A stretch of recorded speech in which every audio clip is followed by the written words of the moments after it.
Welcome to The Explainer. Today, we're diving into a really common misunderstanding for new S-corp owners.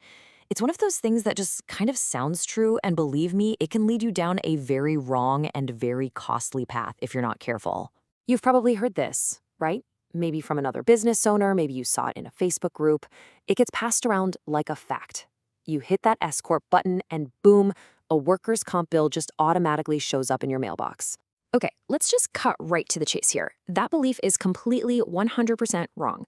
Filing to become an S-corp does not, by itself, trigger a requirement for you to get workers' compensation insurance. So, why on earth do so many people think it does? All right, so let's dig into what we're going to call the S-corp myth. We're about to break down exactly where this idea comes from and, why it's just so darn easy to believe. I mean, if it's wrong, why does it feel so right? There has to be a reason that so many smart, successful business owners are convinced this is the rule, yeah? Well, the answer is actually pretty simple. It all boils down to a classic logic trap that gets us in all sorts of trouble in life: confusing correlation with causation. Just because two things happen around the same time, it doesn't mean that one is actually causing the other. So let's take a closer look at what's really going on.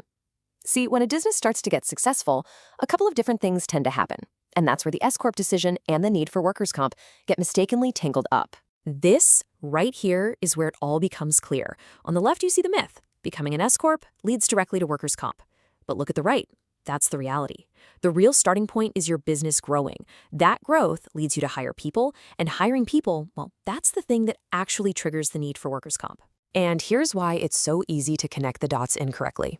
Picture this. Your business is doing great. So you make a smart move and switch to an S-corp to save some money on taxes. But at the exact same time, because business is so good, you realize you can't do it all yourself anymore, you need to hire help. You see? The two things just happen to occur together. So if changing your tax status isn't what flips the switch, then what is? Let's get super clear on the actual moment that workers' comp becomes something you absolutely have to deal with. Often the real trigger comes down to this number right here. 2. The moment you have 2 or more people working in your business, that's usually the tipping point. And here's the really important part. It doesn't matter if they are W-2 employees or 1099 subcontractors. In a lot of states, once your team hits that size, it's time to get workers' comp. And just to really hammer this point home, your business entity has nothing to do with this rule. It doesn't matter if you're a sole proprietor, an LLC, an S-corp, or even a C-corp. The rule is about the number of people on your team, not the letters after your company's name. Okay, but wait. Becoming an S-corp does change some really important stuff, especially for you, the owner.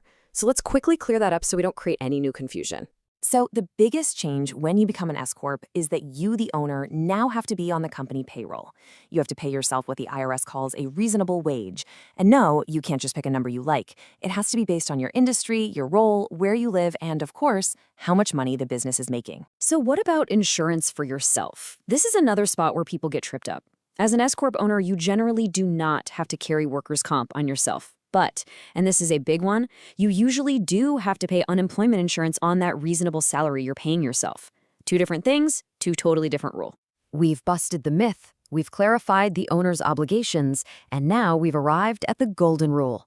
This is the single most important thing to take away from all of this. If you remember just one thing, let it be this. The simple rule is workers' comp is about your team, not your tax status. It's the size of your workforce that matters, not how you're filed with the IRS. But, and this is a really big but, while that's the general principle, the exact rules are not the same everywhere. Every single state is different. Like the source material says, you absolutely have to look into the specific rules for the state that you're in. That magic number of employees might be different. The rules for subs might be different. You've got to do your homework. So we've just taken apart a major piece of business common knowledge, and it turned out to be a myth that was just born from a simple coincidence. And that kind of makes you wonder, doesn't it?